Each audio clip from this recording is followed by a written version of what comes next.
વડોદરા નજીકની ઉંડેરા ગામની જય અંબે સોસાયટીમાં મારામારીની ઘટના, વૃદ્ધ દંપતીને ગંભીર ઈજા। ઉંડેરા ગામમાં આવેલી જય અંબે સોસાયટીમાં એક સામાન્ય બાબત પરથી બે પક્ષો વચ્ચે ગંભીર મારામારીની ઘટના બની હતી। આ અથડામણમાં બંને પક્ષો વચ્ચે ઉગ્ર હાથાપાઈ થઈ હતી, જે સમગ્ર ઘટના સોસાયટીમાં લાગેલા સીસીટીવી કેમેરામાં કેદ થઈ ગઈ છે।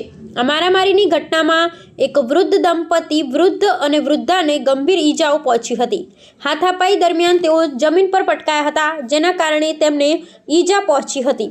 ઈજાગ્રસ્ત વૃદ્ધ દંપતીને સારવાર માટે તાત્કાલિક ખસેડવામાં આવ્યા હતા। આ બનાવને પગલે સોસાયટીમાં તંગદિલીનો માહોલ સર્જાયો હતો। આ સમગ્ર મામલે જવાહરનગર પોલીસ સ્ટેશનમાં સત્તાવાર ફરિયાદ નોંધવામાં આવી છે। પોલીસે આ ફરિયાદને આધારે ઘટનાની ગંભીરતાને ધ્યાનમાં લઈ તાત્કાલિક ધોરણે કાયદેસરની કાર્યવાહી શરૂ કરી છે અને આરોપીઓને ઝડપી પાડવાની દિશામાં તપાસ હાથ ધરી છે।